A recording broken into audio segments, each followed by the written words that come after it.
கோவை மாணவி கூட்டுப்பாலியல் வன்கொடுமை வழக்கில் காவல்துறை கோட்டை விட்டுவிட்டதாக முன்னாள் அமைச்சரும் அதிமுக தலைமை நிலைய செயலாளருமான எஸ்பி வேலுமணி குற்றம் சாட்டியுள்ளார். இந்த மாதிரி சம்பவம் கோயம்புத்தூர் நடந்திருக்க கூடாது.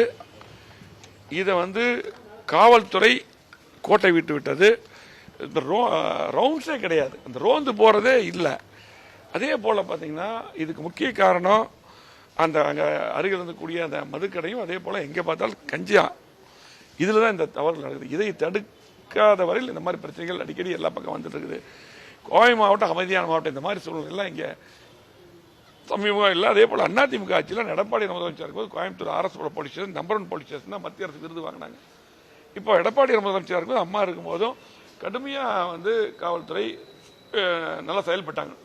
இன்னைக்கு காவல்துறை கைகள் கட்டப்பட்டிருக்கிற சூழ்நிலை தான் இருக்குது. ஆகவே காவல்துறை சுதந்திரமாக செயல்பட வேண்டும்.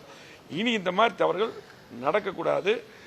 இன்னைக்கு பார்த்தீங்கன்னா அவங்க உடனடியாக நாங்கள் பிடிச்சிட்டோம், அவங்கள சுட்டுருக்குன்னு சொல்லி கொண்டு வச்சிருக்காங்க. குற்றவாளிகளை உடனடியாக பிடிக்க வேண்டும், கைது செய்ய வேண்டும், கடுமையான நடவடிக்கை எடுக்க வேண்டும். எங்கள் பொதுச்செயலாளர் எடப்பாடியார்னு சொன்னாங்க. நாங்கள் எல்லாருமே அதை பொதுமக்கள் நாங்கள் எல்லாருமே வலியுறுத்திருக்கோம். மாற்றுக்கருத்தில் அவங்க உண்மையான குற்றவாளிகளாகவும் இருக்கணும்.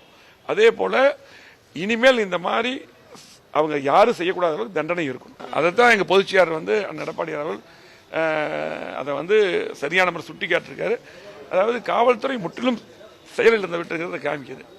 அதாவது இனியாவது காவல்துறை முழித்துக் கொண்டு யாருக்கும் பொதுமக்கள் வரிப்படத்தை சம்பளம் வாங்குறாங்க, யாருக்கும் அடிபணியாம நடுநிலைமையோடு மக்களுக்கு பாதுகாப்பா நல்லா ரோந்து போய் இந்த மாதிரி சம்பவம் நடக்காம தடுக்க வேண்டும். அதாவது அனுமதி இல்லாமல் அந்த மதுபான விடுதியை நடந்ததுக்கு நீங்க சொல்றீங்க, அதுதான் நாங்களும் கேள்விப்பட்டோம்.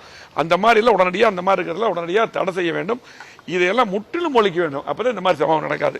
இனியாவது காவல்துறை விழித்துக் கொண்டு இன்னைக்கு கோவை மாவட்ட மக்கள் அமைதியான மக்கள், அமைதி விரும்பக்கூடிய மக்கள், அன்பானவர்கள். இன்னைக்கு யார் வெளியேந்து வந்தாலும் அரவணைக்கூடியவர்கள். இன்னைக்கு பார்த்தீங்கன்னா நிறைய வெளிநாட்டவர்கள்லாம் தொழில் பண்றதுக்கு இங்கே வந்துட்டு இருக்காங்க. தொழிற்சாலை அதிகமாக இருக்குது, மருத்துவமனை அதிகமாக இருக்குது. இன்னைக்கு பார்த்தீங்கன்னா அதனால தான் இன்னைக்கு எடப்பாடியார் இருக்கும்போதோ அம்மா இருக்கும்போதோ அதே போல் எடப்பாடி முதலமைச்சர் கேட்ட திட்டங்கள்லாம் கொடுத்து இவ்வளவு வளர்ச்சி திட்டங்களை கொடுத்துருக்கிறோம். கோயம்புத்தூருக்கு இத்தனை பாலங்கள், சாலைகள் என்று வளர்ச்சி திட்டங்கள் இன்னைக்கு ஏராளமாக அதிமுக ஆட்சியில் எடப்பாடியார் இருக்கும்போது கொடுத்துருக்காரு. இன்னைக்கு திமுக ஆட்சியில் எந்த திட்டம் கொடுக்கல. சட்ட ஒழுங்காது இன்னைக்கு சரியா இருக்குன்னா அது இல்லை.